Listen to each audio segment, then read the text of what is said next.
We have a GMA exclusive now with one pilot who said enough.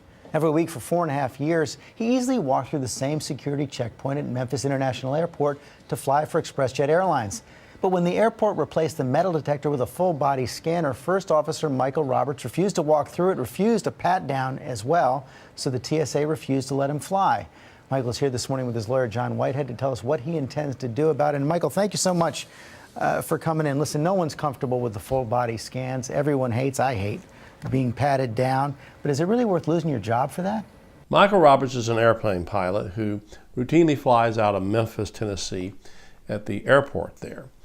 On October 15, he was entering the airport. He noticed that the metal detector machines had been roped off and everybody was being pushed forward into a full body scanner. Several weeks before, he had objected to the airline, saying he thought that full body scanners were a violation of our Constitution's civil liberties because they are virtual strip searches, which routinely, when that's happened in this country, the police have to suspect, or the government agents have to suspect, that you're engaged in some kind of criminal activity before they even do those kind of things. Well, he refused to go through the body scanner, and all of a sudden the agents there yelled, "Opt out," and he was pushed forward toward a policeman where he was going to be completely searched all over his whole body, a frisk, up his crotch, buttocks, over his entire body. He objected to that on the same basis that it's a violation of our civil liberties under the Constitution, our Fourth Amendment, which says that if we're going to be searched in any way and seized by the government, it has to be reasonable. To be reasonable to search someone like that, there has to be, again, some suspicion of criminal activity afoot. Well, he wasn't allowed to fly that day because of that. And now we're moving forward at the Ruff Institute with a Fourth Amendment lawsuit alleging that this is an extreme violation of Michael Roberts' civil liberties to force him to go through a body scanner, full body scanner, and or receive a full frisk before he can enter an airplane. By the way, he did go through the metal detector and passed everything. No metal on him, completely safe. Again, this is a pilot that's done it 4.5 years through the same airport, a good pilot, and all of his luggage had been x-rayed. There are many problems with the scanning machines, the full body scanners. The first, of course, is the constitutional issue. Under the Fourth Amendment, which states very clearly that American citizens should be free and legally, under the Constitution, from unreasonable searches and seizures. As I've said, to be reasonable, there has to be some suspicion, and again, a reasonable suspicion, that criminal activity is afoot, to completely do a frisk of somebody or to strip search them. Of course, 99.9% of American passengers flying on airplanes do not qualify for that, nor do the airplane pilots. So it's very clear in the Constitution that this does constitute a seizure and a search, and the question in the courts is going to be whether it's unreasonable, and that case is going to move forward.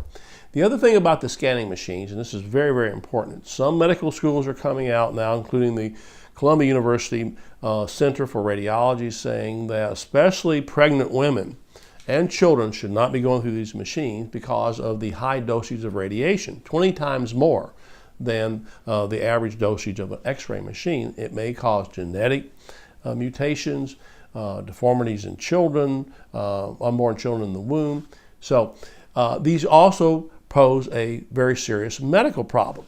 Where do we get these machines? If you remember, at the famous underwear bomber on December 2009, Christmas Day, Michael Chertoff, who used to be the head of the Department of Homeland Security, went on television, and unless he was asked, he didn't say that he worked for Rapiscan. In those interviews, he promoted full body imaging in airports, or the body scanners.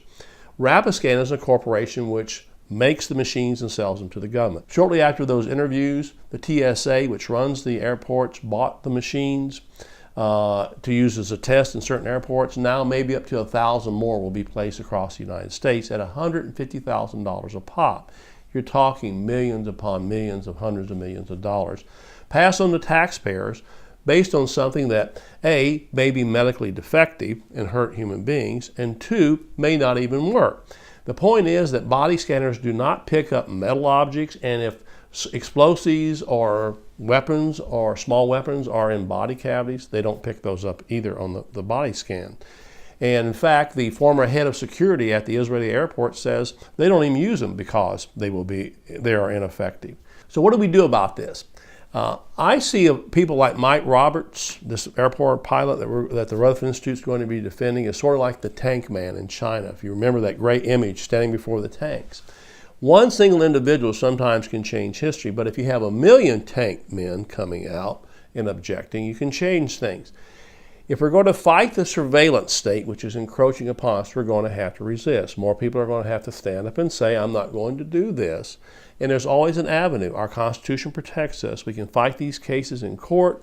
And eventually, I think that unless these machines are altered, the medical community is going to condemn them because they may cause serious medical damage. So it's time, folks, to stand up for your freedoms. The surveillance state is not coming. It's already here.